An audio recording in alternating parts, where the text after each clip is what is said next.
Olá, tudo bem? Meu nome é Wesley e estamos chegando aí no nosso 6º vídeo da Maratona Full Cycle. E eu realmente espero que você esteja gostando bastante aí dessa jornada.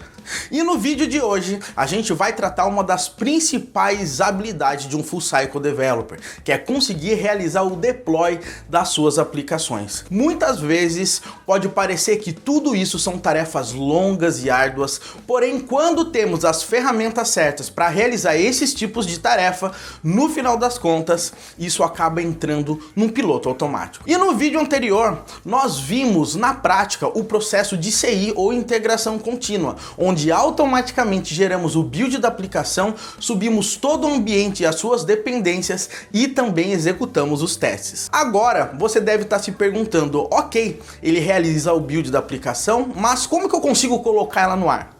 E é nesse ponto que temos a segunda etapa do processo, conhecida como um CD, que significa Continuous Delivery.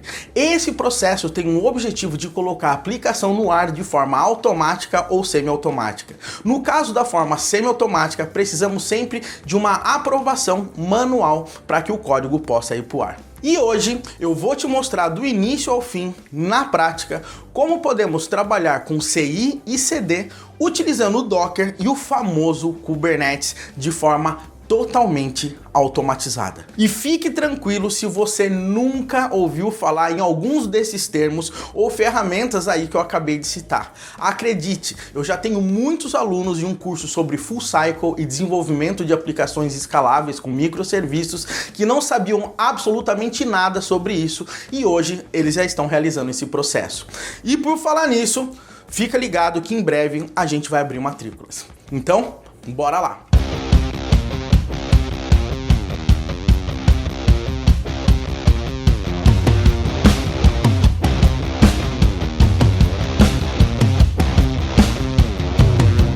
Bom pessoal, agora aqui novamente no meu computador, eu quero passar uma base para que a gente consiga fazer exatamente o que eu falei. Para que a gente consiga rodar o nosso processo de integração contínua e depois a gente inicia o processo de entrega contínua. Então, para isso, a gente tem que entender que para tudo a gente precisa de ferramentas e tecnologias que vão poder nos auxiliar nesse processo. Como a gente já está trabalhando com Docker, a gente está utilizando containers, no nosso processo de CI a gente utilizou o Docker Compose para subir o nosso ambiente, para a gente rodar os nossos testes. Por que não utilizar containers também em produção? Agora, a coisa mais bacana de tudo isso é que conforme você for colocando muitos containers no ar, cada vez vai ficando um pouquinho mais difícil de você gerenciar tudo isso. Imagina se um container cai, um container trava, você vai estar de olho o tempo inteiro para ver se você vai colocar esses camaradas para subir, né? E se você começar a receber muita carga, como que você consegue fazer esses camaradas irem escalando automaticamente? Então tem diversos pontos extremamente importantes de quando você está trabalhando com containers, principalmente para produção, que a gente acaba nem se dando muita conta. E é por conta disso que a gente tem um camarada que normalmente ele segue um papel de orquestrador de containers, ou seja, um camarada que consegue manter todos os seus containers rodando de forma saudável, verificando se um cara caiu, ele some novamente, ele consegue gerenciar a parte de segurança, ele consegue fazer com que quem esteja de fora ali dos seus serviços, de fora do servidor, consiga cair exatamente naquele container que você está trabalhando. E esse cara que a gente vai ver hoje e que a gente também vai ver na prática, como que a gente consegue colocar o nosso sistema no ar utilizando containers, utilizando também o processo automático para colocar tudo isso no ar, vai ser o Kubernetes. Então, nessa apresentação aqui que eu vou fazer para você, eu quero dar uma base para você entender a ideia principal do Kubernetes. E daí a gente vai, na prática, implementar para botar o Kubernetes no ar e receber os nossos deploys. Então, vamos lá. Seguinte, pessoal, esse é o logo do Kubernetes. Eu não sei se em algum momento da sua carreira você já ouviu falar, mas praticamente ele está em tudo quanto é empresa nos dias de hoje, tá? O Kubernetes, ele é uma ferramenta extremamente potente, extremamente fantástica. tá? E o que ele funciona? O que é o Kubernetes no final das contas, né? E se você olhar ali, a gente tem um tal de K8S. O que é K8S, Wesley? K8S, vamos dizer, é como se fosse a sigla do Kubernetes. Você pega o K, coloca 8 caracteres, coloca o S, você tem ali o Kubernetes. Então, o que é o Kubernetes? O Kubernetes, ele surgiu no Google, tá? Ele é um orquestrador de containers de alta performance. Ele trabalha de forma distribuída através de clusters com os seus nodes. Ou seja, eu posso ter meu cluster com diversas máquinas e essas máquinas podem estar todas ali se comunicando com o Kubernetes, gerenciando tudo aquilo. Legal? Ele é totalmente escalável, ele consegue escalar tanto os containers que estão rodando ali no Kubernetes, como ele também consegue ter mecanismos ali para que você consiga adicionar mais nodes conforme você vá precisando. Legal? Fora isso, o Kubernetes ele é extremamente flexível e confiável. Confiável principalmente porque muitas empresas hoje em dia já utilizam o Kubernetes. Além disso, tá? A maioria dos cloud providers, como o Google Cloud Platform, a AWS, a Azure, já tem serviços gerenciados de Kubernetes, onde você não tem que ficar ali em tão baixo nível mantendo todas aquelas máquinas, legal? E flexível é porque você vai perceber que o Kubernetes ele consegue prover para vocês diversos tipos de serviços e também você consegue adicionar, vamos dizer, extensões para dar superpoderes ali para o Kubernetes, legal? E uma coisa super interessante é que a documentação do site do Kubernetes realmente é fantástica, legal? Como eu falei, ele está disponível nos grandes players ali, como GCP, Amazon, Azure, tem até na DigitalOcean, legal? E para que a gente não fique boiando e para que você também não boie, tá? Durante essa aula, eu quero passar e organizar alguns conceitos somente para a gente estar falando a mesma língua, legal? Então, todas as vezes que eu falar cluster e nodes, eu quero que você entenda que um cluster é um conjunto de máquinas, tá? E essas máquinas são os nodes, tá? Cada máquina possui uma quantidade de vCPU e memória. vCPU é uma unidade, tá, de potência computacional que normalmente ela segue o mesmo padrão na maioria dos cloud providers, legal? Então se você olhar ali, eu tenho o meu cluster com 2 nodes ali dentro e cada node tem o seu vCPU e a sua quantidade de memória ali disponível, legal? Agora, uma coisa que é interessante é que no Kubernetes você não vai botar o seu container para rodar diretamente nele, tá? Como é que funciona? O Kubernetes ele tem uma unidade chamada de pod, tá? E esse pod, ele pode ter containers dentro dele rodando. Então o que eu quero dizer com isso? Basicamente, ao invés do Kubernetes ficar monitorando o seu container em si, ele vai monitorar o pod, esse elemento. E dentro desse pod é que o seu container vai estar rodando, legal? Então, pro Kubernetes, os processos ali que estão rodando no cluster em relação às suas aplicações que estão em produção e tudo mais, são monitoradas através desses pods. Então o Kubernetes monitora os pods e os pods ali ficam monitorando o funcionamento ali dos seus containers, legal? Então nesses exemplos que eu estou mostrando aqui para você, o pod é essa caixinha azul aí que eu acabei de colocar, beleza? E agora a gente tem um outro conceito que você tem que entender também sobre Kubernetes, que é a parte de deployment. Como assim, Wesley? Vamos imaginar o seguinte: todas as vezes que eu vou querer realizar um deployment, o Kubernetes ele tem alguns camaradas que trabalham juntos. Então eu posso ter os pods, eu posso ter um conjunto ali de réplica sets e eu posso ter um meu deployment que faz com que esses caras juntos consigam botar sua aplicação no ar. Como assim? Vamos imaginar que eu quero fazer um deployment e eu vou falar aqui, olha, eu tenho uma aplicação, que é a minha B de back-end, está rodando com 3 réplicas e o F com front-end tem 2 réplicas. Então eu tenho ali vários pods iguais, eu tenho 3 pods, tá? De back-end e 2 pods de front-end recebendo o tráfego. Obviamente, conforme o tráfego for chegando, ele vai balanceando e cada hora vai mandando para um container diferente, para um pod diferente. Então vamos lá, eu tenho meus back-ends aqui, e eu tenho os meus front-ends. Então eu tenho aqui 5 pods rodando. Porém eu comecei a receber mais carga. Então o que vai acontecer? Eu quis adicionar uma nova réplica no front-end. Então, pum, adicionou. E agora eu tenho 3 réplicas de pod, né, com o meu container rodando dentro desses pods de front-end e 3 de back-end. Agora, olha só que interessante. Eu quis escalar novamente, eu quis colocar 4 réplicas ali de back-end. Mas, na hora que eu fui fazer isso, o servidor fala assim, olha, esse pod, esse quarto pod que você está tentando subir de back-end, vai ficar pendente. Por quê? Porque não há recursos computacionais suficientes para eu conseguir provisionar esse cara. Tá? Ou seja, a CPU, a memória não é infinita, então todas as vezes que você for trabalhar, dá nisso. Então, o que pode acontecer? Como a gente não tem apenas um node ali no Kubernetes, a gente pode ter, no final das contas, um outro node, e o Kubernetes fala, opa, mas eu tenho uma outra máquina ali, um outro node no meu cluster que está mais tranquilo.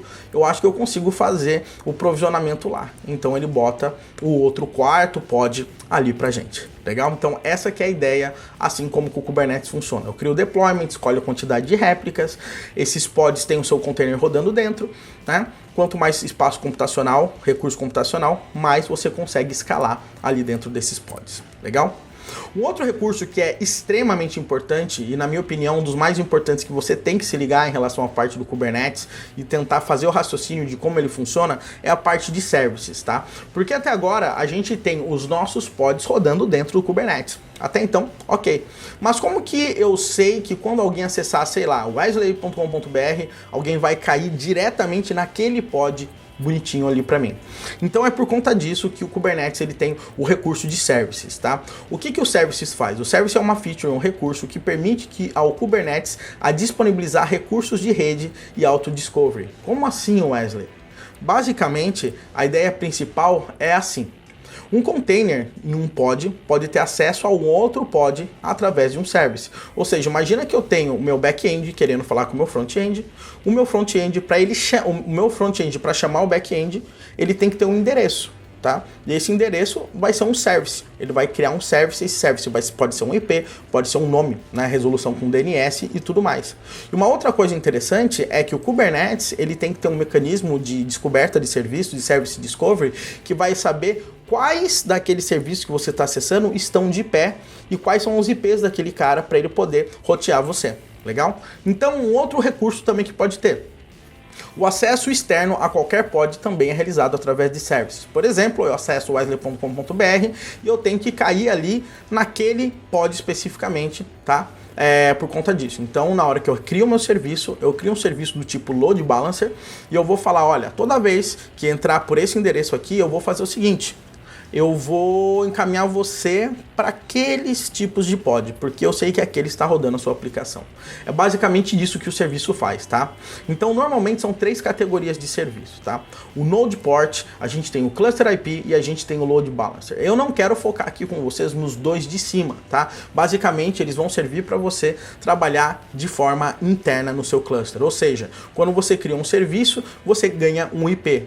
Ou qualquer pessoa que acesse o IP direto ali do seu cluster em determinada porta, ele também vai mandar exatamente para o serviço que você está querendo. Então essas que são as principais diferenças. E o Load Balancer, no final das contas, é quando o Kubernetes ele consegue criar para você um IP externo, tá? Aonde qualquer pessoa de fora do cluster consegue acessar. E automaticamente esse acesso externo, quando alguém entra, ele consegue apontar para qual pod, né? Para quais pods ele vai poder executar. Legal? Então essas que são aí os 3 principais services que a gente vai trabalhar. Legal? Pessoal, essa é uma visão assim muito rasa realmente do que eu queria passar para vocês de Kubernetes, tá? Porque ele é muito grande, tá? Dá pra gente fazer e falar de Kubernetes por 6 meses direto sem parar. Mas eu acredito que a partir de agora, se você entender a ideia de pod, de node, de cluster, de deployment, de réplica set, de service, vai ficar mais fácil aí para você conseguir compreender o nosso processo que a gente vai trabalhar com deployments, legal? Então, o que a gente vai fazer agora? Agora, a gente vai para a tela do meu computador novamente, a gente vai abrir a minha IDE, onde a gente estava realizando ali o nosso processo de integração contínua, foi aonde a gente parou, e a gente vai começar aí a criar estratégias para que nós possamos, tá, preparar, tá, os arquivos, tá? E arquivos de manifesto, normalmente como a gente chama, do Kubernetes. Ou seja, são arquivos que quando você aplica no Kubernetes, ele cria esses pods, ele cria esses services, tudo isso pra gente. Então a gente vai ver como é que funciona esses arquivos, tá? Esses arquivos de manifesto, como que a gente cria o nosso cluster, a gente vai utilizar o Google Cloud Platform, e eu também vou mostrar para você como que você pode utilizar o Google Cloud Build, que é um outro sistema de CI, para realizar esse processo de build, deploy, etc. Parecido como a gente fez com o GitHub Actions, mas também agora é uma ferramenta da Google. Então, olha só que legal, você vai ter aprendido a trabalhar com duas ferramentas de integração contínua, mas para a gente fazer a integração contínua e deploy contínuo, nesse caso, por escolha nossa, a gente vai usar o Google Cloud Build e não o GitHub Actions. Beleza? Então, vamos que vamos, porque a gente tem bastante coisa para ver. Bom, pessoal, e agora a gente vai para essa parte um pouco mais prática, que eu quero mostrar um pouquinho para você do Kubernetes e como que a gente pode colocar essa nossa aplicação no ar, ou pelo menos algumas partes delas, porque o nosso principal objetivo aqui é que você tenha uma ideia geral de como essas coisas funcionem e que você possa brincar também no seu computador. E falando nisso, falando em brincar, eu gostaria muito, mas muito mesmo, que você instalasse no seu computador o Minikube, tá? Eu vou até digitar aqui na tela do meu computador Minikube, tá? Esse Minikube, no final das contas, é uma forma de você instalar o Kubernetes local na sua máquina, somente para desenvolvimento, e praticamente tudo que a gente for fazer agora, que eu estou fazendo num cluster de verdade, né, em produção, vamos dizer assim, no Google Cloud Platform, você pode fazer na sua máquina aí para você brincar, testar sem gastar. Legal? Então não esqueçam, instale o Minikube, deem uma brincada, porque vale muito, mas muito a pena mesmo. Lembre-se, galera, você não precisa ser um especialista em Kubernetes. Eu não sou um especialista em Kubernetes, mas ter uma ideia geral de como que ele funciona, como você pode criar alguns arquivos de manifesto e colocar uma aplicação no ar, você tem que saber para se tornar um full cycle developer. Então vamos lá, vamos brincar um pouco com toda essa história.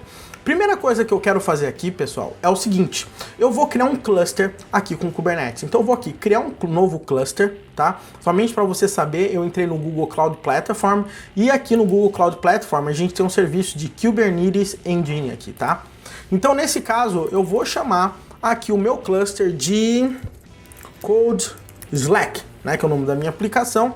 Eu posso criar os meus pools de máquinas, né? Eu vou ter apenas um pool de máquina com 3 máquinas liberadas, tá? Com 3 máquinas rodando aqui para mim. Legal? Então eu vou dar um create aqui, não vou fazer nenhuma configuração tão especial. E ele vai iniciar o processamento aqui para a gente trabalhar com Kubernetes. Isso aqui vai demorar alguns minutinhos, tá? E enquanto ele demora, eu já quero ir adiantando e passando um pouco para você o que a gente vai fazer e como que a gente vai fazer, tá? Somente para você saber, eu já tenho alguns manifestos prontos do que a gente vai utilizar, tá? Então eu vou explicar linha por linha para você. Eu não quero sair digitando isso na mão, porque cada espaço, cada tab que você dá pode dar um errinho por causa que é um arquivo YAML, e eu não acho que vale a pena nesse caso pra gente, tá? Então, vamos lá, vamos dar uma olhada aqui que eu tô com o nosso Visual Studio Code aberto, somente para você saber, no nosso projeto aqui, eu criei aqui na parte de MicroAuth, tá? Uma pastinha chamada de K8S, legal? E nessa pastinha de K8S a gente tem esse arquivo aqui que a gente já vai falar dele. Uma outra coisa que você tem que saber também que eu fiz foi o seguinte: aqui eu tenho um dockerfile.prod, tá? E nesse dockerfile.prod, o que que eu fiz? Eu basicamente peguei, né, a imagem padrão do Keycloak, eu copiei, né, aquele arquivo inicial do Realm com as configurações iniciais. E por que que eu criei esse arquivo? Porque eu queria copiar também, tá, pra gente, todo esse nosso processo aqui, ó, do nosso tema, legal? Então por isso que eu acabei gerando uma imagem, porque nessa imagem aqui eu consigo trabalhar com o nosso tema, legal?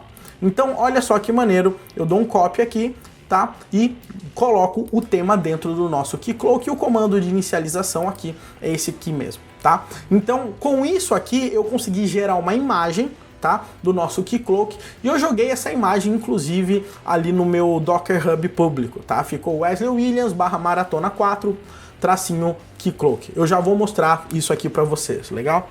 Então, uma vez que eu tenho esse cara aqui, tá, tudo bonitinho para mim, eu vou poder tá, usar essa imagem que foi baseada nesse Dockerfile no meu Kubernetes, legal? Mas a gente tem alguns desafios que você tem que se ligar e é isso que eu quero falar com você agora, legal? Então vamos lá. Eu criei um arquivinho aqui chamado deploy.yaml, mas ele não cuida só do deploy. Tem bastante coisa, tem 3 pontos principais nesse arquivo. Primeira coisa principal nesse arquivo aqui que eu preciso falar com você e é muito importante que você entenda essa parada. Você, de forma geral, quando você for trabalhar aí com Kubernetes ou com qualquer coisa, tá? Você vai ter que usar muitas variáveis de ambiente, tá? Tanto que se você for aqui no Docker Compose, você vai ver que a gente tem variáveis de ambiente, tá? Que o Luiz colocou aqui, né? A gente colocou aqui, para quê? Para que você possa rodar a aplicação, configurar MySQL e um monte de coisa aí para você, legal? Então nesse nosso caso, no caso do Kubernetes, a gente vai precisar fazer a mesma coisa, tá?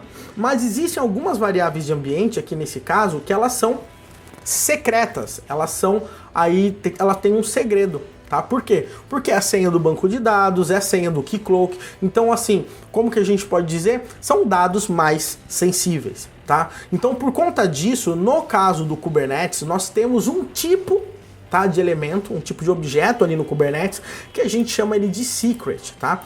Então, somente para você entender, todas as vezes que você for utilizar o Kubernetes, você vai aplicar um manifesto, tá? Que é um arquivo desse YAML, e você aplica esse camarada no seu cluster, e daí ele cria para você esse elemento. Então, como que eu sei qual é o elemento que eu estou criando? Pelo kind, tá? Kind em inglês é tipo, então eu tenho aqui tipo secret, tá? O nome desse secret eu chamei ele de Keycloak Secret, type opaque, porque depois que você é criado você não consegue ficar vendo, e aqui tem o valor, tá? Como que funciona? Ele trabalha com chave e valor. Então ele tem uma chave DB password e o valor, que é a senha. O Keycloak password e a senha. Mas eu não sei se você percebeu ou se você já se ligou, né? Normalmente quando termina com 2 sinais iguais, a gente está falando de um base 64. É isso mesmo, galera. Todas as vezes que você for trabalhar, tá, com secrets, tá, usando Kubernetes, quando você for criar um secret, você tem que colocar ele no formato base 64. Ele é armazenado no Kubernetes no formato base 64. Legal? Então, somente para você se ligar. Ah, Wesley, como que eu tenho certeza? Olha só, por exemplo, o Keycloak Password, a gente está usando o padrão aqui admin, tá? Então, se eu chegar aqui, sei lá, base 64 encode, eu posso mudar para decode, né? Decode. Chegar aqui, copiar esse cara aqui e vou dar um decode, você vai ver que o decode aqui é admin, tá? E essa senha aqui do DB Password a gente vai ter que colocar, porque a gente não criou um banco de dados ainda, legal? Então isso aí é um ponto importante. Outro ponto aqui que você vai ter que entender, e é isso aqui que é o mais, vamos dizer, crítico, mas de forma geral não é difícil. E outra coisa importante, tá, pessoal? Quando você começar a trabalhar com Kubernetes, você não vai digitar isso do zero. Você sempre vai copiar e colar e mudar os valores, porque é o que é mais comum de acontecer, tá? O mais importante aqui que você tem que entender é que a gente tem o deployment. O deployment, ele gerencia as nossas réplica sets, que geram também os nossos pods. Então, nesse nosso caso aqui, você vai perceber que eu tenho um kind chamado deployment. O nome desse meu deployment é Keycloak. Na especificação dele, eu estou falando que ele vai ter apenas uma réplica. Eu posso colocar quantas réplicas eu quiser de acordo com o que a minha máquina, né, com o meu poder computacional for aguentar. A gente tem essa parte aqui de selector com match labels. A gente vai falar disso daqui a pouco, mas isso é extremamente importante porque a gente vai ter que falar, tá, para o nosso serviço como que a gente consegue chegar nesse nosso pod. E é a partir dessa seleção aqui que a gente consegue trabalhar, legal? E para a gente conseguir fazer esse deployment funcionar, ele tem que ter um template, legal? E o template desse camarada, basicamente, é como que o nosso pod vai ser criado, tá? Então, nesse nosso template, a gente pode colocar quantos containers, entre aspas, a gente quiser dentro de um pod, mas normalmente a gente tem sempre um pod para um container. É muito raro você ter mais de um pod dentro de um container, a não ser que seja o Istio fazendo algum sidecar, mas isso aí é um outro detalhe, tá? Então, nesse nosso caso aqui, ó, eu vou chamar o nome do meu container de Keycloak E aqui a imagem do meu container vai ser nesse endereço aqui, ó, chamado do Docker Hub por enquanto, tá? Então, essa imagem aqui foi a que eu gerei, tá? A partir daquele Dockerfile que eu mostrei para você. O Keycloak, ele fica na porta 8080 aqui pra gente. E agora que vem aquele monte de variável de ambiente. Lembra que no nosso Docker Compose que a gente tem um monte de variável de ambiente? A gente tem no Keycloak. Então olha só, variável de ambiente, Keycloak User, admin. Variável de ambiente, né? O endereço do banco de dados. Aqui vai ser um endereço, a gente vai ter que mudar isso aqui também, né? Porque a gente vai criar ainda o banco de dados. A vendor vai ser MySQL, o nome do banco de dados vai ser Keycloak. A porta, o usuário e o register URL, né? Que é uma variável que é usada lá no template, né? Ela tá aqui também, ó. A gente vai ter que mudar o endereço dela. E aqui nós vamos chamar, e é isso que eu quero que você preste muita atenção, a nossa variável de ambiente, tá? Através de um secret. Lembra que a gente tem o DB Password e o Keycloak Password? Eu não quero deixar essas variáveis expostas, tá? Aparecendo aqui. Então o que eu vou fazer? Eu vou falar que a minha variável de ambiente ela chama DB Password e esse valor ele vem através de um secret. O nome do meu secret é o Keycloak Secret, então você vai ver aqui Keycloak Secret e DB Password, que é a chave, então vai ser a chave aqui. E a mesma coisa, Keycloak Password, value from, vem de um secret chamado Keycloak Secret e aqui vem aquele password, né? Então é dessa forma que a gente consegue carregar esse nosso deployment, ok? Então eu espero que eu tenha sido o mais claro possível no que eu acabei de colocar, tá? Você vai ter acesso a esses arquivos, fique tranquilo, mas quando você for trabalhar com Kubernetes, se acostume com esses tipos de arquivo, é assim que ele funciona, legal? Agora, vamos lá, e a gente tem o último pedaço aqui desse arquivo, que é o nosso service. O que esse service faz? Esse service é o cara que chama esse nosso pod. Então, quando alguém quiser entrar nesse nosso pod, ele tem que chegar nesse nosso pod através de um service. Então, se você olhar aqui, eu tenho um service kind service, né? O nome do service eu chamei ele de Keycloak Service. Eu falei que a porta é 8080. E agora que vem o grande segredo. Como que o meu service vai falar, vai saber para quem que ele deve apontar, né? Então, nesse nosso caso, se você olhar, eu tenho aqui um selector chamado app igual a Keycloak. Então, se você for aqui no meu deployment e você vai ver aqui, ó, a gente tem aqui o selector, match labels, app, é Keycloak. Então, o que vai acontecer? O meu service, ele vai pegar todos os pods que ele achar, onde o app é igual a Keycloak. E nesse caso, ele vai achar esse deployment. Então, é assim que ele consegue encontrar, tá, os nossos pods que ele vai chamar. Legal? E aqui o mais legal de tudo é que ele vai trabalhar com load balancer, ou seja, ele vai criar um IP pra gente e a gente vai poder acessar de fora do cluster esse camarada. A gente vai utilizar esse cara por enquanto, tá? Você depois vai entender um conceito que a gente chama de ingress, tá? É onde você tem uma única entrada e depois você configura no ingress para qual service cada URL vai mandar. Mas essa é uma outra história, vamos focar nisso aqui agora. Como você já deve ter percebido, a gente não vai conseguir botar esse Keycloak no ar enquanto a gente não tem o nosso banco de dados configurado, né? A gente vai utilizar o MySQL. Como que a gente faz?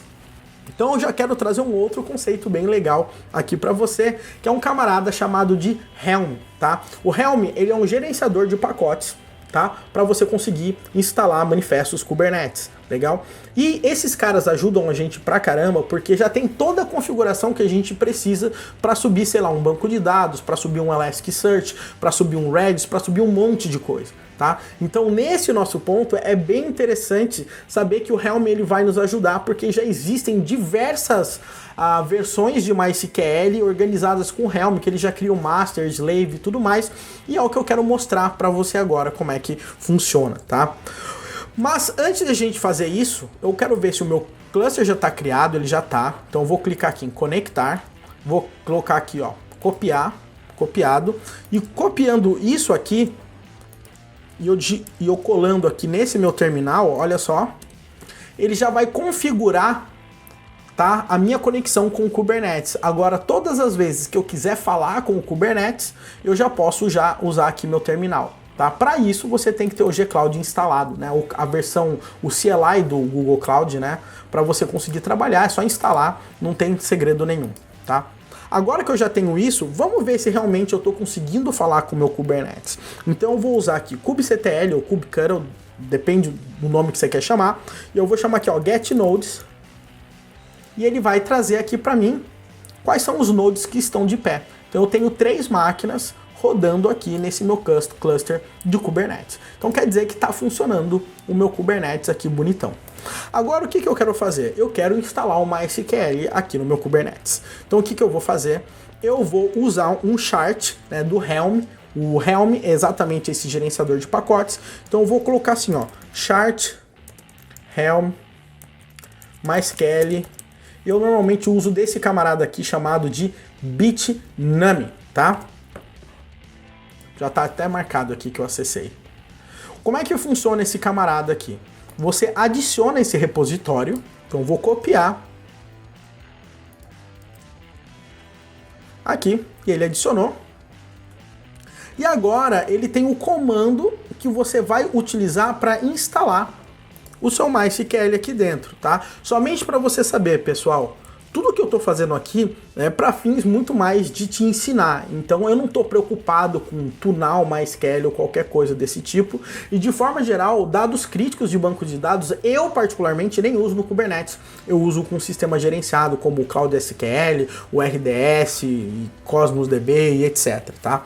Então eu vou fazer nesse nosso caso aqui, eu vou fazer a instalação do nosso MySQL. Então eu vou falar helm install, o nome dessa instalação vai ser MySQL, tá? Deixa eu colocar aqui. E bitnami /MySQL. E agora ele vai ter que instalar no meu Kubernetes esse MySQL aqui para mim. E pronto, instalou. É simples, galera. É muito rápido, tá? E é bem interessante aqui porque ele dá várias instruções para ajudar a gente, tá? Primeira instrução que ele vai dar, se você perceber, é que a gente consegue pegar a senha desse MySQL, tá? Ou seja, eu quero pegar a senha de root. Então eu vou copiar aqui, vou colar, e eu vou dar aqui um echo root password. E aqui, ó, tá a senha do meu password com o meu MySQL. Show de bola, vou copiar essa senha aqui. Vou aqui no meu Base 64 para fazer na sua frente, vou dar um encode, vou colocar essa senha e vou dar um encode aqui. E ele vai pegar o meu resultado. Com esse meu resultado agora aqui, eu já posso colar essa parada aqui em cima, né? DB password, eu já vou colocar a minha versão dessa minha senha nova. Isso aí é uma coisa. Outra coisa aqui é que eu preciso também criar o banco de dados, tá? Então, a primeira coisa que eu vou fazer é para ver se o meu MySQL está de pé, tá? Eu preciso ver se o pod do MySQL está de pé. Então, nesse caso, eu vou dar um kubectl get pods. E olha só, ele já subiu o meu MySQL master e provavelmente deve estar querendo subir o slave daqui a pouquinho, tá? Então, meu MySQL aqui já está de pé, né? Daqui a pouco o slave sobe, ó, subiu aqui. Então, tá subindo aqui, tá de pé o meu MySQL. Então, agora eu preciso entrar nesse banco de dados para eu conseguir criar meu banco de dados, né? Então, se você perceber, ele dá uma dica aqui para mim. Olha, para você entrar no seu banco de dados, você tem que conseguir acessar esse pod. Então, o que eu vou fazer? Ele me dá um comando aqui para mim, ó, onde ele cria um pod do MySQL Client para eu entrar numa máquina e conseguir executar o comando nesse meu banco de dados. Então, basicamente, o que eu estou fazendo aqui é copiando esse comando e prontinho, eu já estou no meu MySQL Client agora, tá? E no meu MySQL Client eu vou poder colocar MySQL, -u, root, -h, e agora eu tenho que colocar o host, tá? E qual que é o host, né? Qual que é o URL do host que a gente vai trabalhar? É esse host aqui, ó. Ele dá esse endereço do nosso host. Legal? Então esse aqui é o nome do service que o Helm que criou aqui pra gente do MySQL. Na real, isso aqui significa o seguinte: MySQL é o nome do service, default é o namespace do Kubernetes, SVC é o nome que é para dizer que é um serviço. Dentro do cluster, local, tá? Basicamente é isso. Se eu colocar só MySQL já vai achar, tá? Mas eu vou colocar aqui completo esse endereço aqui para mim. Então eu vou chegar -H, -P, e agora eu vou precisar da senha, né? A senha eu coloquei aqui em cima também, né? Vou colocar a senha e pronto, tô no meu MySQL. Então agora eu já vou criar Create Database Keycloak e também vou dar um Create Database Nest, pode ser. Vou chamar de Nest aqui, vai ficar mais claro. Vou sair daqui e prontinho, galera, tá? Já criei meu banco de dados, já tenho a senha do meu banco de dados aqui para mim.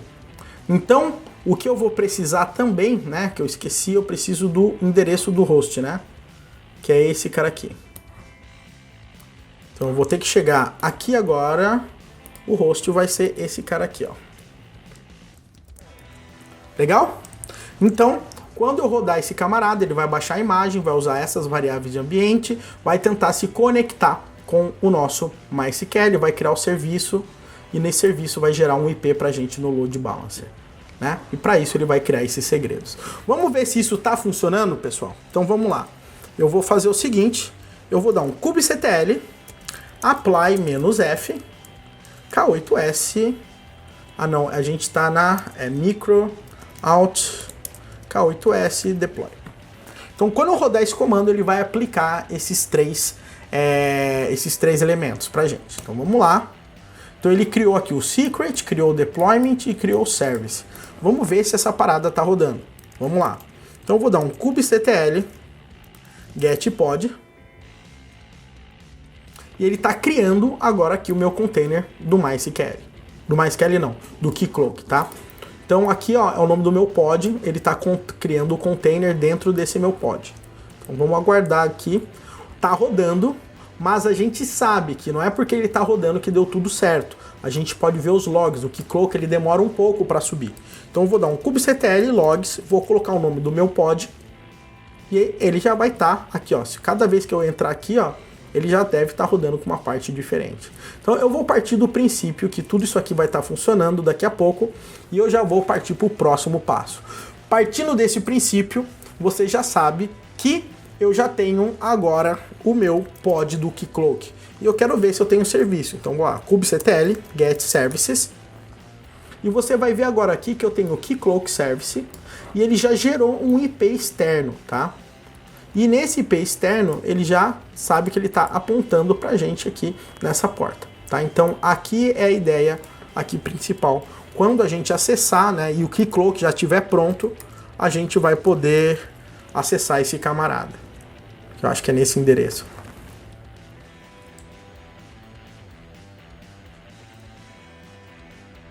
Bom, provavelmente ele não vai entrar ainda. Aqui, vamos ver. Ele está inicializando o banco de dados ainda, ó. Mas ele conseguiu se conectar com o MySQL, pelo jeito. Então a gente tem que aguardar essa parte passar e a gente vai ter o nosso Keycloak no ar, tá? Então isso aqui é um ponto... Opa, rodou aqui, ó. Já entrou o nosso Keycloak. Show de bola. Vou entrar aqui no Administration Console. Vou entrar com o usuário admin. Vamos ver se aquela senha nossa funcionou. Maravilha, e tô aqui. Tudo bonitão, mas eu vou ter que criar aquele nosso realm, né? Aquele realm lá que o Luiz criou. Então eu vou importar um arquivo nosso aqui, né? E esse nosso arquivo, esse nosso realm.json, vou dar um create. E prontinho, criou esse nosso camarada. Então eu já estou aqui no Realm Discord que o Luiz criou. Vou clicar em Clients, vou chegar aqui em Nest. No Nest aqui eu vou escolher o tema e eu vou colocar o tema Slack, que foi aquele tema lá que o Luiz colocou pra gente, tá? Depois a gente vai ter que mudar, tá, a URL desse cara aqui, tá? Por causa dos redirecionamentos, porque ele vai redirecionar para uma outra aplicação nossa, tá? Então eu vou salvar esse cara aqui, mas em tese o nosso Keycloak já tá rodando, tá tudo bonitão e então tá tudo jóia. Agora a gente vai ter um outro ponto que a gente vai querer trabalhar, que é botar a nossa aplicação no ar, né? Então isso aí é um outro ponto importante. A gente quer colocar nossa aplicação com Nest.js no ar. E como que a gente vai fazer isso? Muito simples, galera. Muito simples. Na realidade não é muito simples, mas é simples. A gente vai fazer o seguinte. Deixa eu dar um aqui. Com origin. Isso aí. Eu vou pegar, tá? O projeto aqui. Deixa eu colocar aqui para você. Vai ficar mais fácil. Que é aquele projeto onde a gente fez o processo de CI, tá? Eu criei aqui pra gente uma pastinha chamada K8s, chamado app.yaml, e aqui a gente vai ter o mesmo esquema, tá? Pra gente botar essa nossa aplicação, a gente precisa do JSON do Keycloak, tá? E isso aí é um ponto importante, isso que eu quero mostrar. O que é aquele JSON do Keycloak? É aquele lá no nosso, quando a gente dá um Docker Compose, a gente tem esse camarada aqui, ó, né? Então eu preciso isso ser um segredo porque ele tem inclusive o secret daquele meu Helm lá e etc, do meu client, né? Mas o alt server não é esse endereço mais, né? Ele vai ser por enquanto aquele endereço com aquele nosso IP, né? Com aquele IP que foi gerado ali pra gente. Então o que eu vou fazer aqui nesse nosso caso? Eu vou chegar aqui, vou copiar esse cara aqui. Vou aqui no nosso base 64, ok?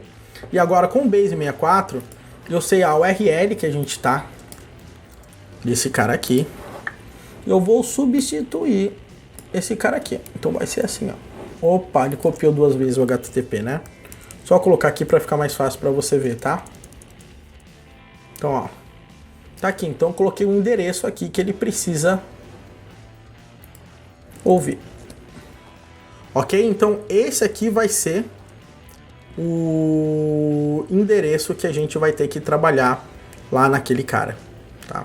Que vai ser que o nosso Nest ele vai fazer o contato. Legal? Então eu vou dar um encode aqui para mim. Vou copiar aqui o código encodado. Vou chegar agora aqui. Cadê o meu app aqui? E esse meu keycloak.json vai ficar nesse meu secret, tá? E agora que esse cara aqui tá no meu secret, a ideia é bem padrão, né? Aqui é um hash aqui pro session secret dele, e a gente tem um secret chamado Nest Secret, tá? Aqui eu tô falando que a nossa aplicação Nest.js vai ter uma réplica, o nome do nosso deployment é Nest, a Match Labels vai chamar Nest, tá? E aqui vai estar a imagem aonde, tá? Eu subi também, que foi no nosso Docker Hub. Depois eu mostro para vocês que a gente vai utilizar essa imagem no cloud privado aqui do Google, mas por enquanto eu quero botar essa parada para subir. A porta que isso aqui vai rodar é a porta 3000, e aqui novamente a gente chega aí com variáveis de ambiente. Então eu vou colocar app.env.prod, app.url, tá? Localhost, eu vou deixar por enquanto assim, depois a gente vai mudar, isso não vai afetar diretamente, mas a gente chega num outro ponto. A gente precisa do Elasticsearch também, tá? E como que a gente pode instalar o Elasticsearch pra gente? A gente pode utilizar novamente o Helm, tá? Então se eu chegar agora aqui e colocar Helm install Elasticsearch bitnami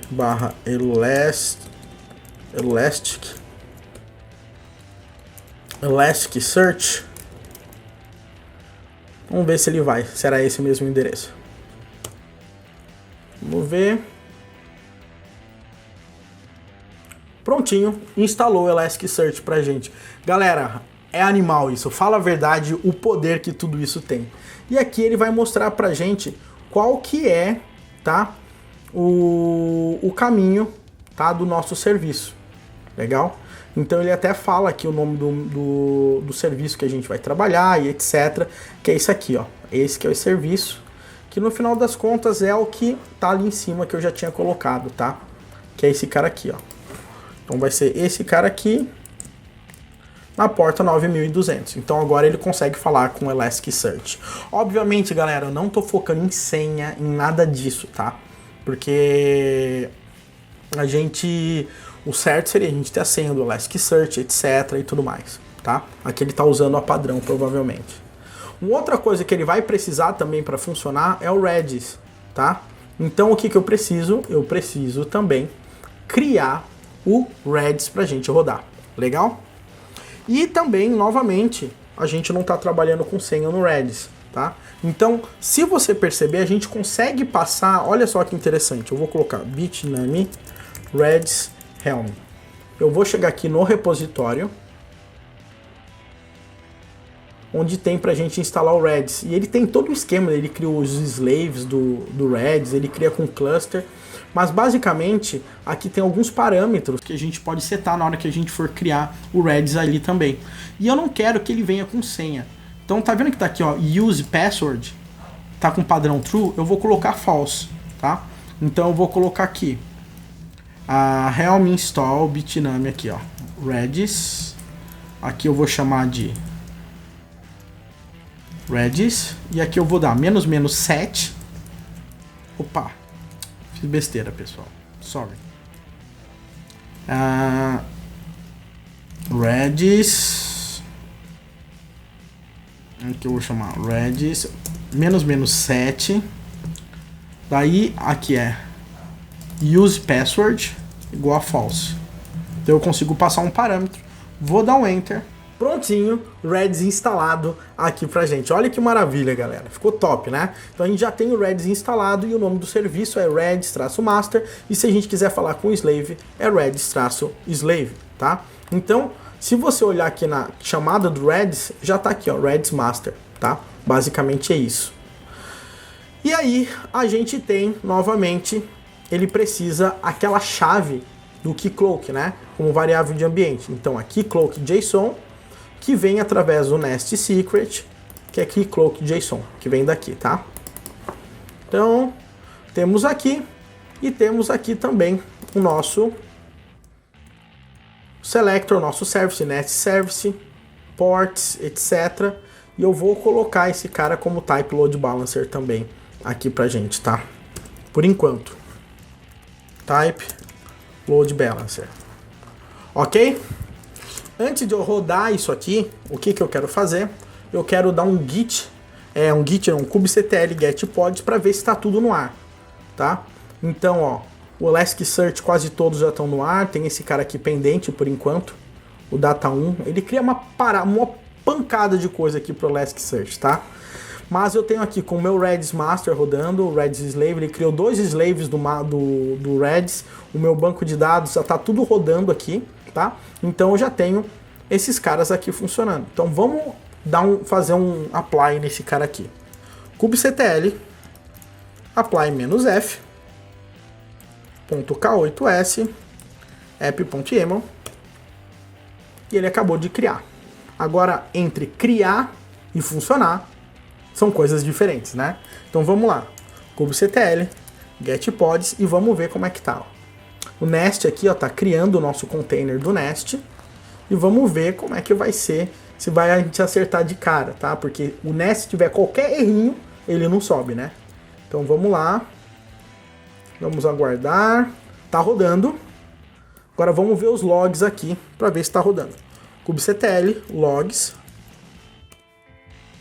E tá aqui, subiu o nosso Nest, galera. Show de bola, então quer dizer que a gente já tá rodando aí, ó, Elasticsearch, Redis, MySQL, Keycloak, o nosso back-end e depois a gente bota o front-end, mas isso aí é detalhe. O que eu quero mostrar para vocês é que vocês possam ter a experiência de ver como essas coisas podem acontecer. E agora eu vou ver o serviço, kubectl get service, e a gente tem que ver aqui que a gente tem que ter um serviço aqui chamado de Nest Service. Cadê? Nest Service. E ele já criou aqui pra gente, tá? Um IP externo. Então, se eu acessar esse meu IP agora, eu acho que é na porta 3000/API, se eu não me engano. Tá aqui, galera. Simples assim. Tá funcionando a nossa aplicação. Então, olha só que interessante, meu povo. nós já temos nesse momento, tá? Todo o front-end, todo o back-end, tá? E depois só falta a gente colocar o front-end. O front-end eu vou colocar junto com a parte de observabilidade que você vai ver numa live que eu vou fazer ao vivo, porque depois a gente vai ver todos esses caras aí se comunicando. Mas independente de front-end ou de qualquer coisa, tá? O mais importante de tudo é que você conseguiu perceber, tá? Que uma vez que você tem essas definições aí que vem do Kubernetes, tá? Tudo acaba mudando, né? Tudo acaba ficando mais tranquilo, porque você consegue ver que o Kubernetes ele gerencia todos esses containers aí para você. Se eu der entrar aqui nas minhas cargas de trabalho, né, workloads, a gente vai poder ver por aqui, tá? Que a gente tem os nossos pods no ar. Esse cara aqui, ó, não subiu todo ainda, né? Tá vendo? Provavelmente o Elasticsearch deve estar pedindo por mais CPU, mais memória, mas vamos deixar isso aqui assim, não tem problema. Mas o grande ponto é que a gente consegue ver toda a nossa aplicação, todos os nossos containers rodando. Ah, Wesley, mas olha, faz de conta que eu vou ter muito acesso numa aplicação. O que eu posso fazer simplesmente? Eu posso setar os recursos que eu vou utilizar, mas eu falo, agora eu não quero 2 réplicas, eu quero 4 réplicas, tá? Então o que eu vou fazer? Eu vou chegar aqui nessas minhas réplicas, tá? Vamos lá, kubectl apply-f .k8s app.emo alterou. Se a gente for ver aqui kubectl get pods, você vai ver aqui que ele vai começar a criar mais réplicas aqui do Nest, tá vendo? A gente vai ter agora 4 réplicas do Nest funcionando aqui pra gente. E cada vez que a gente acessar aquele IP, uma hora ele vai mandar para cada uma dessas réplicas. Então, o processo de load balancing é feito aí automaticamente. Então, pronto, ó, já tô com as minhas réplicas aqui funcionando, todos bonitão, tudo muito tranquilo aqui pra gente. Beleza? Agora, pessoal, um ponto assim que é extremamente importante você entender é que tudo que a gente fez, tá? Tudo que a gente fez até agora foi para facilitar a nossa vida, para ele conseguir gerenciar tudo isso, legal? E o Kubernetes, ele tem diversos recursos, inclusive, tá? Com integrações muito claras ali com um camarada chamado Google Cloud Build, tá? Da última vez a gente começou a fazer o nosso processo de CI usando aqui, tá? O nosso GitHub Actions, tá? Mas nós também podemos fazer esse mesmo processo de CI que a gente fez aí no GitHub, usando o GitHub Actions, a gente pode fazer a mesma coisa utilizando uma ferramenta também do Google que chama Google Cloud Build. Eu tenho esse cara aqui para você ver, tá? Basicamente, esse cara faz a mesma coisa, tá? Ou seja, ele sobe o Docker Compose, roda isso aqui, faz os testes aqui que a gente estava precisando, legal? Como que a gente consegue fazer a configuração disso, tá? Eu já tenho essa parada aqui configurada para que você consiga ver, mas eu vou reconfigurar do zero, somente para não dizer que eu estou passando por cima de conteúdo para você, tá? Eu vou chegar aqui, ó, no Google, eu tenho aqui Cloud Build, eu vou remover tudo aqui, tá? Acho que vai ficar melhor aqui para você. Tá aqui. Desconectar repositório. Desconectar totalmente, tá? Pessoal, eu tenho que excluir esse cara aqui. Maravilha. Então, vamos partir do zero agora aqui, meu povo. Acontece o seguinte, eu quero também que aconteça a mesma coisa. Toda hora que eu faço, sei lá, uma pull request ou qualquer coisa do tipo, ele rode aquele processo ali pra gente. Então, o que eu vou fazer? Eu vou chegar, conectar no meu repositório, selecionar um GitHub. Ele vai fazer minha autenticação, eu vou selecionar que está na CodeEdu, vou colocar -ci. Esse aqui é o nosso repositório. Vou conectar e vou criar um acionador aqui. Um acionador é um trigger, tá, galera? É que tá em português aqui meu Cloud Build. Toda hora o meu Google muda a minha língua, eu não sei porquê. Agora, o que acontece? Eu quero que você entenda o que vai acontecer. Eu vou editar esse trigger aqui, tá? E você vai ver que ele tem algumas coisas interessantes. Ele está falando, toda vez que você fizer um push para qualquer branch, tá? Eu quero que ele rode um arquivo chamado cloudbuild.yaml. Por enquanto eu vou deixar assim, mas obviamente que dá para perceber que quando eu mando para o master, ele pode rodar para um Cloud Build normal. Quando eu mando, sei lá, pro dev, ele usa um outro Cloud Build só para CI. Então eu posso separar um Cloud Build para CI e um Cloud Build para CD, ok? Por enquanto eu vou deixar dessa forma aqui para a gente ver, tá? Então eu vou salvar esse cara aqui e a gente já tem um gatilho bonitão aqui pra gente. Então quer dizer que todas as vezes que a gente fizer uma modificação, a gente vai ter esse processo aqui rodando. Vamos ver como é que isso funciona? Eu tenho diversos testes, um monte de coisa aqui que a gente trabalha, tá? Olha só. Então o que eu vou fazer? Eu vou chegar nesse acionador e eu vou acionar ele manualmente, para eu não precisar subir um novo arquivo. Mas saiba que qualquer push que eu der nesse momento, ele vai executar esse trigger. Então eu vou dar um executar acionador. Tá? Selecionar o branch a ser criado. Acho que é CI. Bom, vamos ver. Eu fiquei na dúvida agora, mas ok. Quando a gente está aqui agora, ó, ele começou a rodar esse processo aqui pra gente. Então, quando eu clicar aqui, ó, ele vai começar a rodar aquele processo praticamente igual ao GitHub Actions, tá? Então isso aí é um ponto assim extremamente importante para você se ligar. Demora um pouquinho, né? Porque ele vai ter que subir tudo e depois que ele subir tudo, ele vai dar um OK. Então a gente tem o nosso processo novo de CI aqui rodando. Mas por que eu estou dizendo isso? Porque a gente pode ter agora também um outro processo, que é o nosso processo de CD. Significa que toda vez que algo entrar no master, a gente pode fazer o deploy automaticamente dessa parada, tá? No nosso Kubernetes. Já pensou que legal? É isso que eu quero fazer agora com você. Então, para isso, o que eu vou fazer? Eu vou clicar aqui no meu cloudbuild.yaml e eu vou duplicar. Eu vou criar aqui um cloudbuild.prod.yaml aqui para mim, tá? cloudbuild.prod.yaml. E nesse cloudbuild.prod aqui, tá? Eu vou adicionar mais alguns passos que a gente vai querer, que no final das contas é gerar a nossa imagem, subir a imagem para um container registry e depois fazer o deploy disso aí, ok? Então isso aí é um dos pontos assim extremamente importantes para a gente olhar. Essa que é a ideia. Então deixa ele rodar aqui de boas aqui para gente.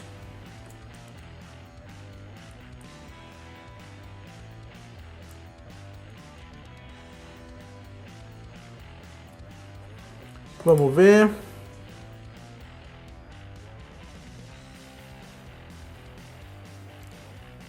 Nananana.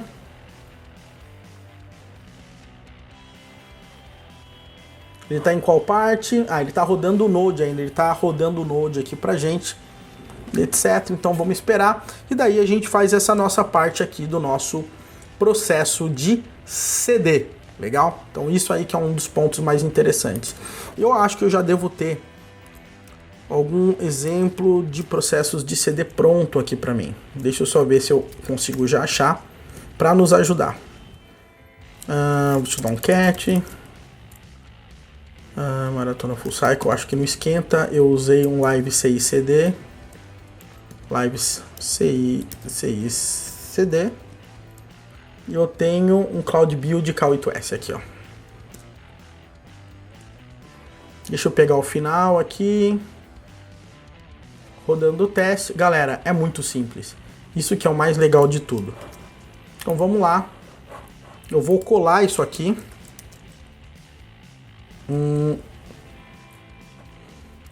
Vamos ver. Somente para você se ligar o que isso aqui vai fazer, tá, pessoal? O negócio vai ser o seguinte. Vamos lá. Eu tenho o Docker Compose, ele vai rodar, né? Aí ele vai rodar o Dockerize, se a nossa aplicação estiver no ar, ele vai rodar os testes. E agora, o que eu vou fazer? Com isso, tá? Com isso, eu vou também querer... eu preciso fazer o build, né? Eu tenho o build da aplicação. Docker Push... tá. Eu preciso só do build aqui. Deixa eu ver se eu consigo pegar na hora que ele tá dando build. Docker Push. Docker Run.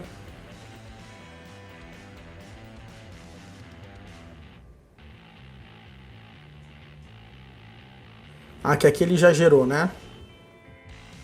Vamos lá. CD. Eu já pego a parte que é onde que a gente tem que rodar o build. A gente já tem o build no final das contas, a gente só quer pegar essa imagem aqui, que a gente sabe que ela já existe, tá? E mudar o nome dessa imagem, vamos dizer, como se a gente fosse renomear o nome dessa imagem para a imagem que a gente vai querer subir, tá? Porque a gente acabou de rodar os testes, a gente vai querer subir uma imagem e essa imagem aqui a gente vai subir com o nome de Code Slack.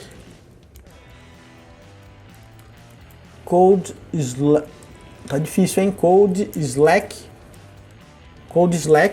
E essa variável aqui, ó, é para ele pegar um pedacinho do hash do commit, tá? Por quê? Porque para cada cara desse aqui eu consigo gerar uma versão do Docker, tá? Então vai ser Code Slack. E aqui Code Slack também. Eu sempre tenho que subir duas vezes, uma com esse SHA e outra com o latest, tá? Isso aqui é um ponto assim extremamente importante. E esse Project ID, galera, só para você entender, é o nome do meu projeto. Então se eu chegar aqui no Google, ó, passou, tá? Então nosso processo de CI está funcionando. O nome do meu projeto aqui é Full Cycle Exemplos, tá? Só para você saber. Então nesse momento aqui, tá tudo maravilha. Então, fora o renomear a imagem, né, que eu tenho que fazer agora aqui, né? A gente já tem o build na imagem, eu só tenho que pegar e basicamente dar um rename nessa imagem. Basicamente eu gero um build dela novamente. O que acontece?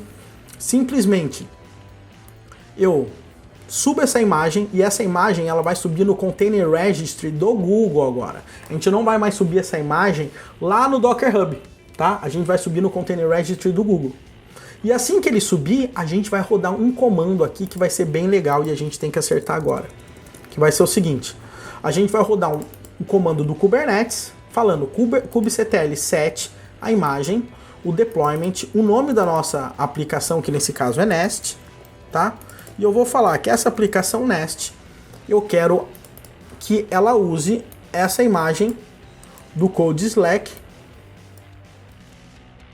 dessa versão aqui pra gente. E daí ele vai falar aonde fica o seu cluster. Eu estou colocando que fica no US Central One. Então vamos ver se é isso mesmo.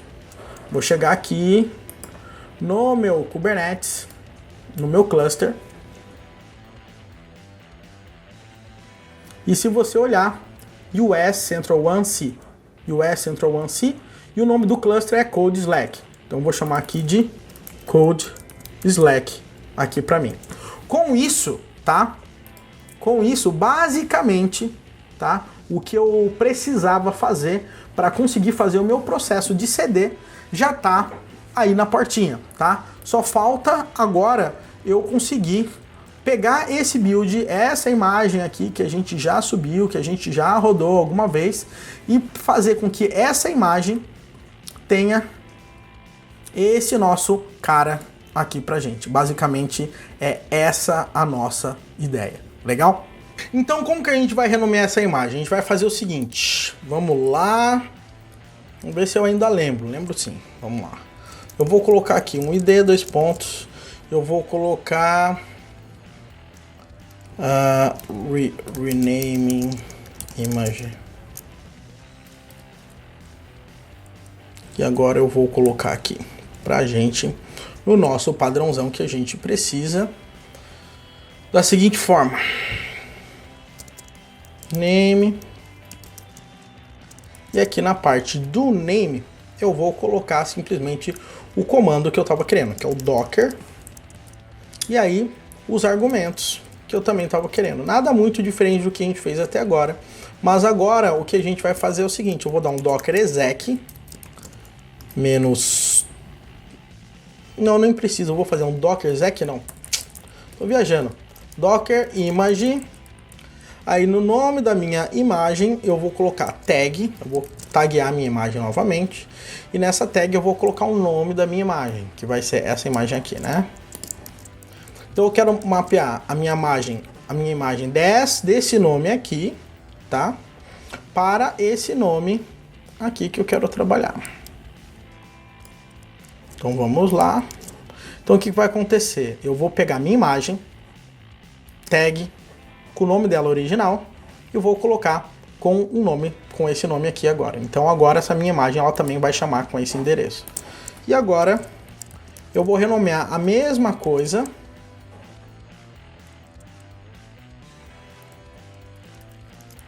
mas agora com um latest aqui no final. Legal? Então agora eu estou renomeando a imagem, bonitão aqui para mim. Aqui eu vou subir essas imagens, legal? E aqui eu vou fazer o deploy realmente no Kubernetes. Eu vou trocar essa imagem que está no Kubernetes, tá, atual, por essa versão aqui que a gente acabou de colocar. Legal? Então essa aqui que é a nossa ideia principal. Então com isso a gente já tem aqui, tá, um arquivo padrão aqui para a gente conseguir trabalhar todo bonitão com a parte de CD. Então se você perceber, galera, essa parte de CD é extremamente simples nesse nosso contexto que a gente está trabalhando. A gente sobe a imagem, a gente roda um comando do Kubernetes que a gente troca a imagem lá. Agora tem algumas coisas aqui que eu queria aproveitar também, que eu tenho que mostrar, né? Que é o seguinte, eu vou voltar aqui no nosso Google Cloud Build, vou aqui nas nossos triggers, né, os nossos acionadores, e agora eu vou fazer o seguinte, eu vou fazer uma edição. Todas as vezes que eu fizer um push, tá? E aqui eu vou colocar um master, e eu vou inverter. Toda vez que eu fizer um push que não for pro master, ele vai rodar só o processo de CI, ok? Então isso é uma coisa. Agora eu vou criar um outro trigger aqui para mim, tá? E o meu trigger ele vai ser o seguinte: push to master, tá? E eu vou falar que toda vez que eu mandar aqui para mim, e isso aqui for pro master, tá? Quando eu mandar esse camarada pro master, o que vai acontecer? Ele vai mandar para cloudbuild.prod.yaml. E aí ele vai fazer o nosso processo de CD. Ou seja, ele vai jogar essa nossa versão ali pra gente, tá? Push to master CD. Vou te colocar aqui, não sei por que ele não tá indo. Ok? Beleza, criou, tá? Então push to master CD quando eu rodar aqui. Agora, obviamente, esse arquivo não existe lá ainda porque a gente acabou de criar, né? Então, o que eu vou fazer? Eu vou chegar aqui, vou dar um git status, vou dar um git add.k8s app.yaml, vou dar um git add no Cloud Build também, cloudbuild.prod.yaml. Esse Nginx aqui não tem nada a ver, tá, galera? Eu copiei foi mal. E é Git, não é GOT, não é Game of Thrones. Então vamos lá. Agora um git commit -m, vou colocar aqui CD. E eu vou dar agora aquele nosso esquema. Vou dar um git push origin CI. Na hora que eu começar a subir isso aqui, agora o que vai acontecer simplesmente? Ele vai começar a rodar o nosso processo de CI, tá? Começou a rodar o nosso processo de CI. Se eu chegar aqui, ó, eu vou cair aqui no meu GitHub com o meu processo de CI. E o meu processo de CI, inclusive, ele deve estar rodando também a minha action, do GitHub Action, tá? E se você quiser daí mudar e quiser que ele passe também no Google Cloud Build, você vem aqui em Branches, vem aqui no Master, e aqui a gente tem, olha, eu preciso também que ele valide esse trigger, tá vendo? Ou seja, se ele não passar no Google Cloud Build, ele também não deixa simplesmente esse cara dar um merge, tá? Então, o processo de CI tem que passar no Google Cloud Build. Então, isso aí é muito maneiro, porque a gente consegue, nesse caso, a gente está usando duas ferramentas de CI. Normalmente a gente usa uma só, tá? Mas não tem erro, dá pra gente usar duas. Eu estou usando aqui tanto o GitHub Actions quanto o nosso camarada aqui do Google Cloud Build, tá? Então, se eu chegar agora aqui e for aqui em Pull Requests, eu vou criar uma nova Pull Request Nessa pull request eu vou chegar aqui em CI, tá? Tem as alterações que a gente fez, etc, os arquivos que a gente criou.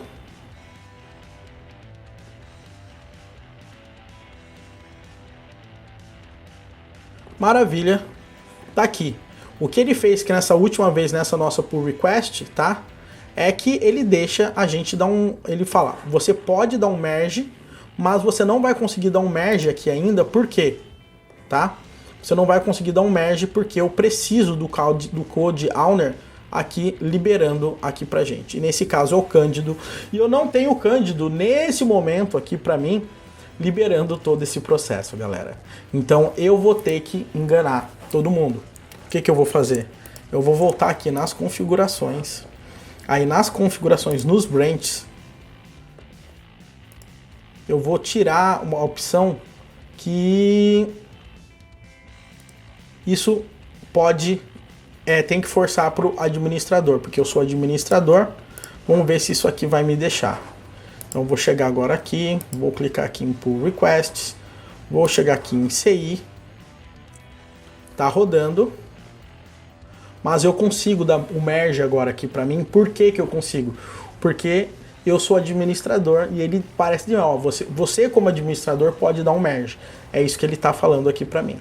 Mas perceba que ele tá rodando. Pessoal, eu já vou dar um merge pro master, tá? Só para você saber, porque eu não vou esperar esse processo passar. Mas veja, aqui tá rodando no Google Cloud Build e aqui tá rodando lá no GitHub Actions. Então eu vou dar um merge aqui pra gente. Confirme merge. E agora que essa parada foi pro master, agora a gente tem que se ligar. Agora que a gente tem que chegar aqui no nosso Google Cloud Build e pode ver que começou um outro processo agora aqui, ó. E esse processo foi pro branch master, tá? E agora, se você olhar, esse processo, ele vai rodar todos esses pontos e também fazer o deploy pro nosso Kubernetes. E a gente vai rezar agora aqui para dar tudo certo, tá? Então isso aí, pessoal, é um dos pontos assim que na minha opinião é super importante você entender. De forma geral, se você perceber, né, obviamente tem algumas configurações que tem que fazer e tudo mais. Isso aqui não tem nada de complexo, se você perceber. A gente está rodando o nosso processo e agora a gente sobe essa imagem lá para o Container Registry. Perceba, pessoal, esse endereço aqui que a gente está colocando é como se fosse o Docker Hub do Google, tá? Ou seja, é privado, é só a gente que está nesse projeto que a gente consegue ter acesso a essa imagem, tá? Ou seja, no Docker Hub a gente tem a versão pública, a gente tem a versão privada, e no Google Cloud Registry a gente tem aqui a versão privada, e a gente pode liberar também para ser pública e tudo mais, mas o grande ponto é você entender essa ideia aqui principal, tá? Então aqui ele está rodando o Kubernetes, tá aplicando essa última versão dessa imagem aqui pra gente, e a gente tem que torcer agora para tudo dar certo. Não tem mais muito o que colocar. Pessoal, eu sei que é bastante informação, tá?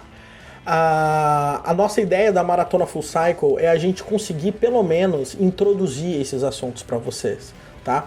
Abrir a mente de vocês e mostrar que essas ferramentas elas vão te ajudar o tempo todo para você conseguir ser muito mais produtivo em todo o seu processo de trabalho. É fácil? No começo não, mas vamos imaginar que a partir de agora isso aqui já está tudo configurado.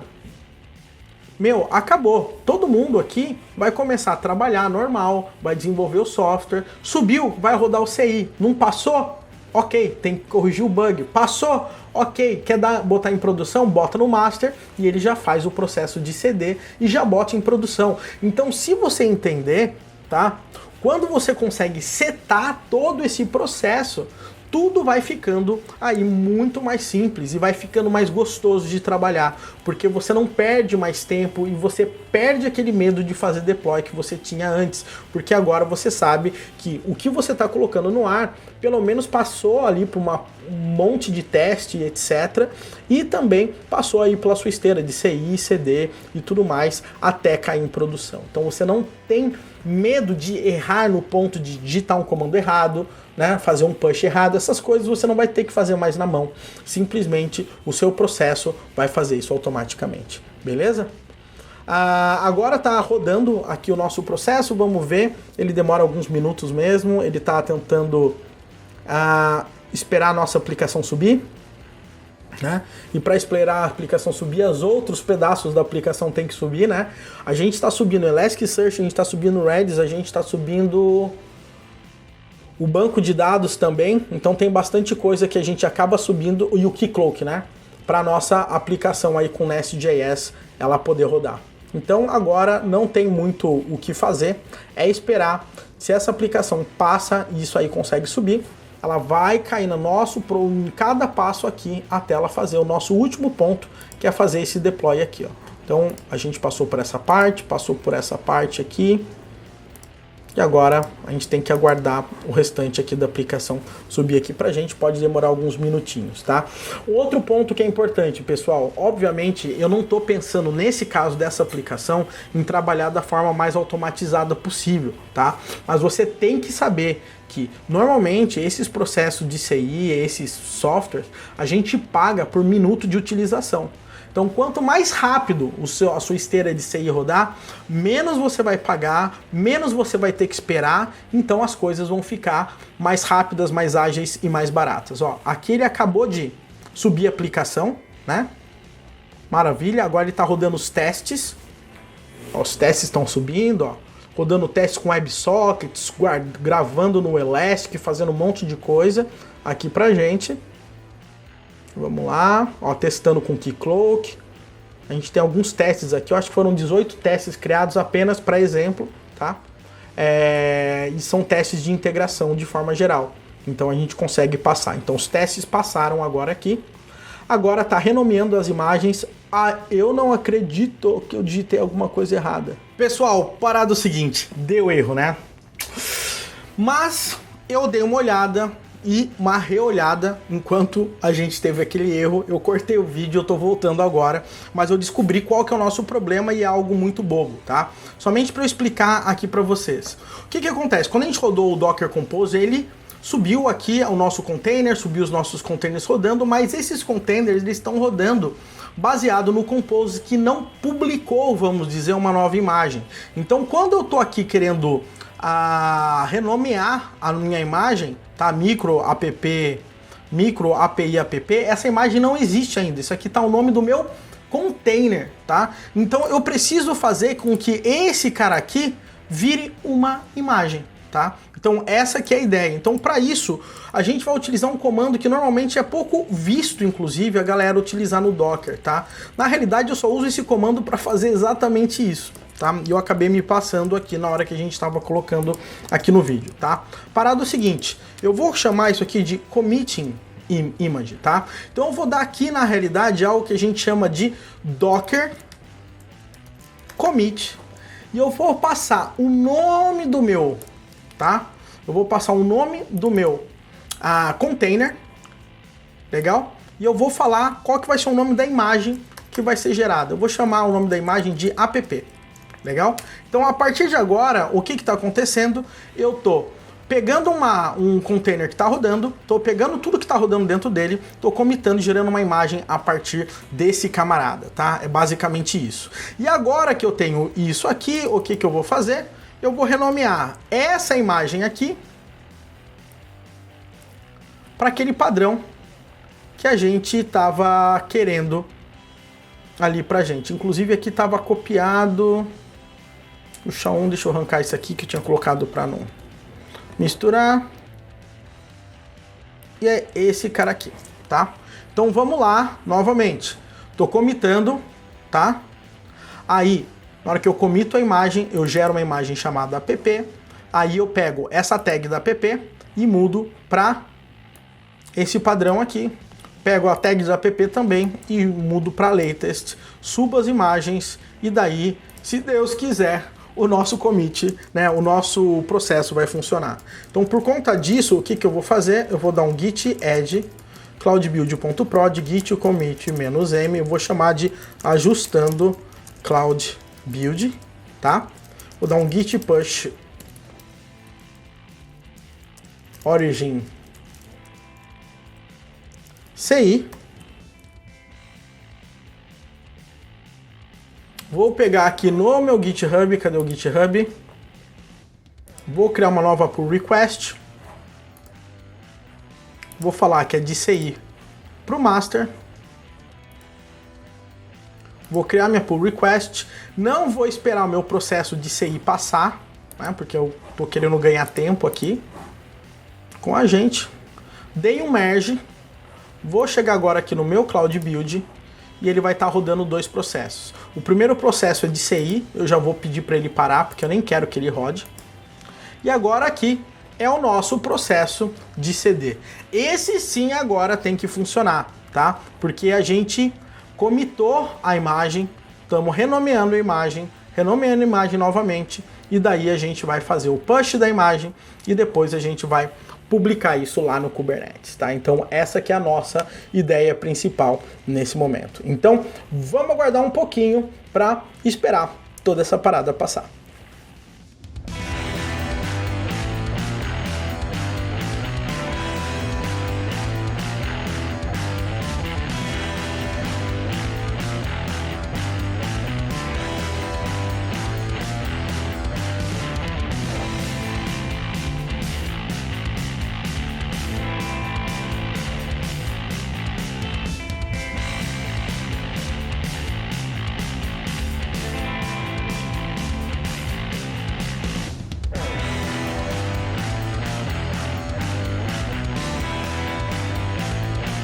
Aê, galera, olha só que maneiro agora. Se você perceber, ele tá começando a dar um push agora aqui pra gente, tá? Então, olha só que maneiro. Ele tá subindo, ele conseguiu renomear realmente a imagem, tudo certinho, e agora ele tá subindo essa imagem lá no Docker Container, no Container Registry do Docker, aí, do Container Registry do Google aí pra gente, tá? Então, uma vez que ele subir isso, o que vai acontecer no final das contas? Simplesmente a gente vai estar esperando esse passo principal, que é esse passo número 8, que termina o nosso processo de CD, tá? Que é quando ele pega essa imagem nova e coloca no ar. E pronto, ó, tá aqui no ar, ó, ele subiu e montou no Kubernetes. Vamos ver se isso aqui vai rodar. Eu vou dar um kubectl get pods.